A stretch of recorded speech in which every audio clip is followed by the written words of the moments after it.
Ма не ми вика и мене, тоа тебе се знае.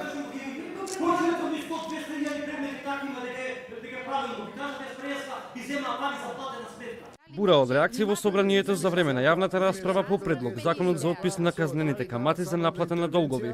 Додека власти и опозицијата се едногласни, граѓанските здруженија против обвинуваат дека предлог законот е дискриминаторски со образложение дека овој предлог закон не ги опфаќа трошоците на граѓаните кои ги имаат кон нотарите и извршителите. Бараат негово целосно повлекување. Ана Глигорова од Сдруженијето Човекот над профитот рече дека со ваквата постапка на власта и опозицијата, граѓаните се оставаат на добрата волја на нотарите и извршителите. Сметка за вода не застарува.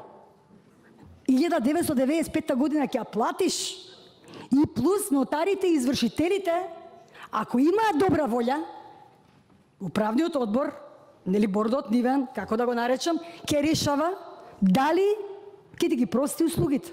Услугите се огромни, енормни се услугите.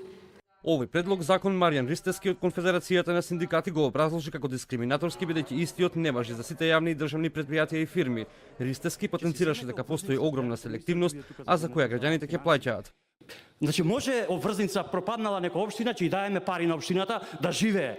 Пропаднало некоја јавно предпријатие големо, ќе го санираме. Некоја банка приватна што правила, да не кажам, ќе ја санираме и нејзе. А граѓанинот кога ќе пропадне, нека пропадне. Предлагачот на законот, пратеникот Панчо Минов, им се спротистави на здруженијата со објаснување дека ќе бидат земени во предвид сите забелешки на здруженијата и појасни дека со предлог законот ќе бидат опфатени случаите за кои се почнати постапки од 2006 година, а завршени до јули 2011 со извршно решение и правосилна одлука и за кои веќе се испратени решенија кај извршителите.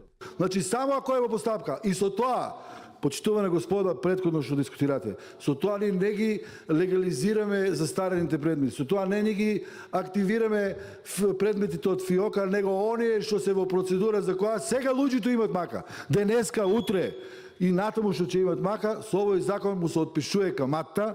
Граѓанските здруженија возвратија со барање да се направи нов закон за отпис на долгови кои се постари од 3 години. Со предлог законот за кој стојат и власта и опозицијата се предвидува на граѓаните да им се прости каматата на старите долгови за мобилна и фиксна телефонија, за кабелски оператори, за одржување на заеднички простории, наводнување и одводнување на земјоделско земјиште, како и за струја и за вода.